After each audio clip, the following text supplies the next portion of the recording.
Assalamualaikum warahmatullahi wabarakatuh, teman-teman yang berbahagia. Kali ini saya ingin mencoba untuk menyampaikan tentang analisa pendapatan usaha tani. Nah, ini kira-kira seperti ini proses dalam usaha tani. Yang pertama yaitu ada input, yaitu ada lahan, tenaga kerja, bibit, pupuk, dan seterusnya. Kemudian ini adalah proses produksi. Kemudian hasilnya berupa gabah mungkin, dan di sini ada biaya dan ini ada penerimaan. Yang pertama kita bicara biaya. Biaya ada secara umum ada dua, tetap dan variabel. Biaya tetap yaitu biaya yang tidak berubah meskipun volume produksinya berubah. Contohnya penyusutan alat, pajak, sewa lahan, dan manajemen. Jadi berapapun yang diusahakan biayanya akan sama, makanya disebut biaya tetap. Kemudian biaya variabel yaitu biaya yang berubah sesuai dengan skala usaha. Tentunya ini contohnya ada benih, pupuk, tenaga kerja, dan transportasi. Tentunya beda benih yang diperlukan, pupuk yang diperlukan ketika 1 hektar dengan 2 hektar tentunya akan berbeda. Makanya disebut biaya tidak tetap atau variabel.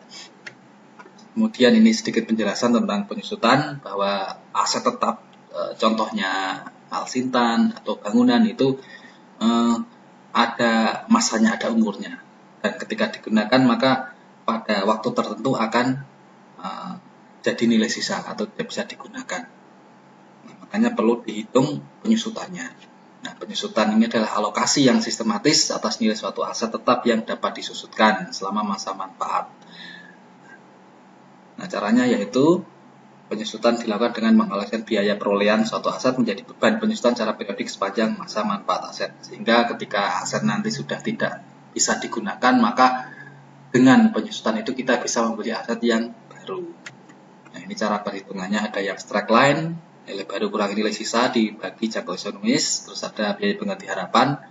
Mungkin yang pertama ini ada kelemahan, ketika nanti setelah 5 tahun maka mungkin harganya akan naik, tidak sama dengan yang ini, sehingga nilai pengganti harapan ini digunakan untuk mengganti nilai baru, sehingga adalah nilai perkiraan setelah masa usia habis, atau mungkin 5 tahun atau 10 tahun ke depan.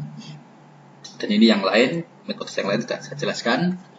Ini contohnya, sudah jelas.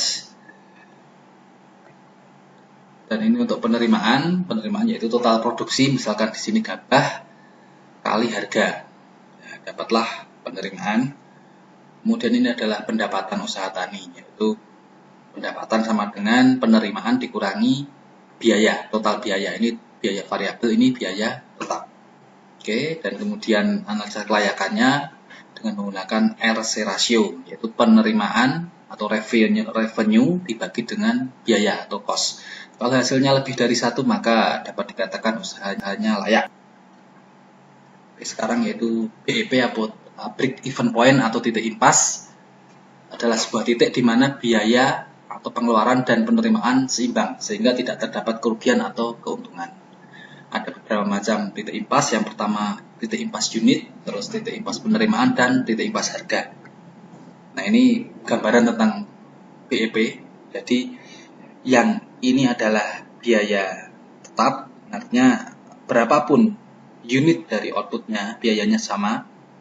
Kemudian yang ini adalah biaya variabel, sehingga semakin banyak output maka biayanya juga semakin meningkat. Nah, biaya tetap ditambah biaya variabel sama dengan total biaya atau total cost. Ini semuanya adalah total cost. Dan yang ini adalah produksi. Nah, ini output. Nah, ini output. Sehingga ketika penerimaan sama dengan total biaya, yaitu di sini namanya titik impas atau break even point. Ini rumusnya ketika kita ingin menggunakan titik impas tentang unit. Jadi BEP sama dengan biaya tetap dibagi penerimaan per unit dikurangi variable cost per unit. Ini adalah titik impas dalam rupiah. Yang ini titik impas harga, total biaya dibagi produksi. Nah, interpretasinya bagaimana? Ketika BEP kurang dari jumlah unit produksi maka dikatakan layak. Artinya yang kita produksi itu lebih besar daripada BEP-nya. Penerimaan juga gitu, lebih besar daripada BEP penerimaan. harga juga lebih tinggi daripada harga di BEP. Nah, kadang kita rancu tentang pendapatan dan keuntungan. Nah, banyak orang mengatakan bahwa penerimaan itu sama dengan pendapatan. Nah, tapi dalam kasus ini saya mencoba untuk membedakan bahwa penerimaan itu beda dengan pendapatan dan keuntungan. Pendapatan adalah penerimaan dikurangi dengan biaya. Nah, sedangkan keuntungan adalah pendapatan dikurangi biaya yang diperhitungkan, artinya biaya yang non-cash. Contohnya apa? Contohnya adalah tenaga kerja keluarga. Jika tenaga kerja ada di situ, maka kita tidak mengeluarkan biaya untuk membayar, tapi untuk mendapatkan keuntungan kita akan memperhitungkan. Kemudian sewa lahan sendiri, ketika kita menggunakan sewa lahan sendiri, maka tidak perlu menyewa lahan. Tetapi untuk menghitung keuntungan, maka perlu diperhitungkan. Untuk pendapatan tidak perlu. Jadi ini sedikit perbedaan persepsi antara pendapatan dan keuntungan, walaupun sebagian besar menganggap pendapatan dan keuntungan sama. Kemudian produktivitas modal. Ini produktivitas modal yaitu keuntungan dibagi dengan total biaya kali 100%. Nah, ini layak jika produktivitas modal lebih besar daripada bunga bank yang berlaku. Kalau kita ingin meminjam uang di bank, jika produktivitas modalnya itu lebih dari bunga bank, maka kita berani ngambil, artinya kita masih mendapatkan margin di situ. Tapi ketika produktivitas modal kurang dari bunga bank, maka sebaiknya jangan mengambil kredit di bank. Maka pendapatan kita akan habis untuk membayar bunga bank. Jadi saya mencoba untuk membuat analisa pendapatan usaha tani padi sawah. Jadi yang biru-biru ini yang akan kita sesuaikan, kita isi, sedangkan yang lain adalah sudah dengan rumus. Dan misalkan kita coba skala usahanya 1 hektar. Oke. Biaya tenaga per hari per orang kerja itu misalkan 100.000. Kemudian bunga bank 12%. Oke. Yang di sini adalah volume untuk per hektar. Nah, ini.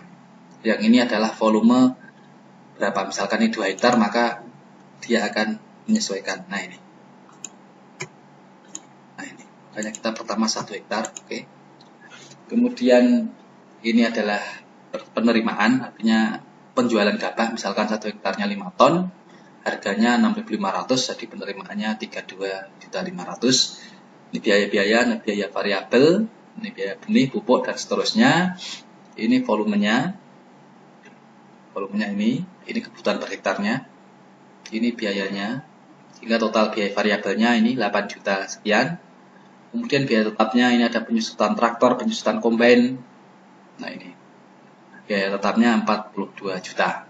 Ini kita asumsikan kita punya traktor dan kombain, sehingga kita perlu masukkan penyusutannya. Tapi jika kita tidak punya alat-alat ini, maka kita anggap itu sebagai sewa alat. Dan mungkin kalau menyesuaikan luasan, maka masuk di biaya variabel. Nah, ini kita karena asumsi kita punya traktor sendiri, punya kombain sendiri, maka yang kita perhitungkan adalah penyusutannya, meskipun untuk BBM-nya dan operatornya kita masuk di biaya variabel. Nah, ini. Karena BBM-nya menyesuaikan, ketika yang dikerjakan banyak, maka BBM-nya juga banyak. Nah, itu. Kemudian ada pajak dan sebagainya untuk biaya tetapnya. Kemudian pendapatan, yaitu tadi penerimaan dikurangi dengan biaya, ini minus, sehingga tidak layak. Kemudian RC rasionya di bawah 1, sehingga juga tidak layak. Kemudian BEP-nya, nah biar mencapai titik impas, harusnya BEP-nya adalah unitnya atau produksinya ini, nah ini, harus minimal 8.754. Nah, itu baru bisa dikatakan BEP, titik BEP-nya. Kemudian rupiahnya penerimaannya 56 juta. Nah, ini ketika 56 juta maka baru titik impas. Harganya, nah jika kondisinya seperti ini, harganya 10.000 itu baru mencapai titik impas. Kemudian ini biaya yang diperhitungkan, tenaga kerja keluarga, misalkan ini ada 2 orang kerja, maka 200.000. Kemudian sewa lahan, anggap saja 1 juta untuk 1 hektarnya, maka ini opportunity cost atau biaya yang diperhitungkan 1.200.000, sehingga keuntungan nih pendapatan dikurangi biaya diperhitungkan sehingga minus 19 juta sekian, sehingga tidak layak di sini. Nah, kita coba sekarang kalau kita naikkan 2 hektar. Oh, sudah mencapai titik layak karena di atas BEP dan RC rasionya juga ini pendapatan positif, RC rasionya di atas 1 dan semuanya ini unit rupiah harga di atas BEP. Nah, ini. Untuk produksi modal ini 6%, sehingga modal yang kita tanamkan akan mengembalikan keuntungan sebesar 6%, sehingga ketika kita mengusahakan 2 hektar ini dengan biaya seperti ini, maka kita belum layak kalau kita meminjam uang di bank, karena nanti pengembaliannya misalkan 12% atau 9%, maka kita akan tidak mendapat apa-apa karena yang kita terima keuntungannya akan dibayarkan ke bank.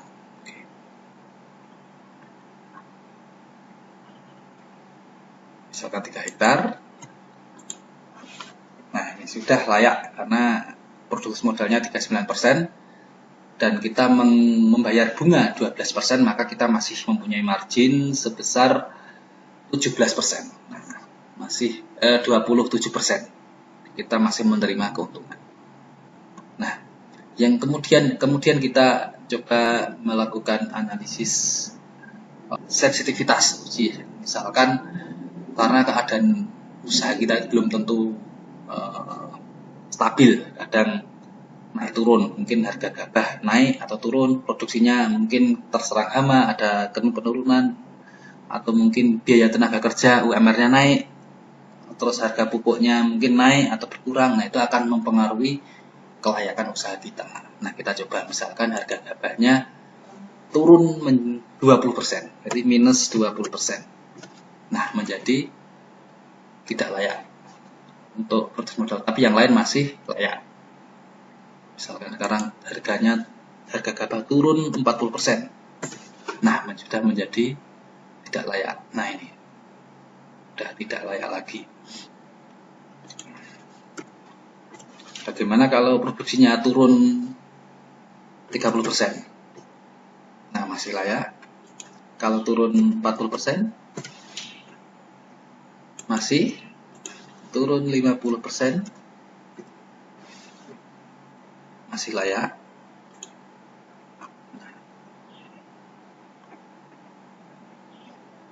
Misalkan ini 2 hektar aja, coba kita lihat 2 hektar. Nah, sudah tidak layak ketika ada penurunan produksi. Jadi semakin luas, semakin tahan atau semakin resisten, resilient. Kalau 2 hektar aja misalkan ada penurunan 30%, nah sudah tidak layak. Penurunan 20%, penurunan 10%, nah ini. Oke, sekarang kita coba yang lain. Misalkan tenaga kerja naik 20%, sudah tidak layak di produksi modal. Kalau upahnya naik 50%, nah ini sudah tidak layak di sini. Jadi tidak berani minjam di bank. Tapi untuk BEP yang lain masih oke. Oke, kita coba yang lain. Misalkan harga ureanya naik 40%. Nah, ini masih layak yang lain, tapi untuk produksi modalnya menjadi kecil, keuntungannya menjadi sedikit marginnya. Oke. Kemudian yang paling bawah adalah skenario kalau kita ingin mentargetkan pendapatan kita. Oke. Misalkan dengan 2 hektar kita ingin mendapatkan penghasilan pendapatan 20 juta. Maka gabah yang harus diproduksi adalah 12 ton, sedangkan yang diterima adalah 83.000 atau dengan ini, atau misalkan kita di harga harus bisa jual 7.900. Kalau kita ingin 10 juta aja, nah ini harga jual gabah adalah 6,9, atau kalau bukan di harganya, diproduksinya adalah 10 ton, atau kalau uang yang diterima minimal 70 juta, baru kita mendapatkan 10 juta dengan luasan 2 hektar. Kalau 3 hektar, nah kalau 3 hektar lebih enak, lebih mudah. Artinya dengan harga yang 5.100.000 kita masih 10 juta masih diperoleh. Nah, ini. Atau punya 10 ton aja kita sudah memperoleh 10 juta ini. Mungkin demikian yang bisa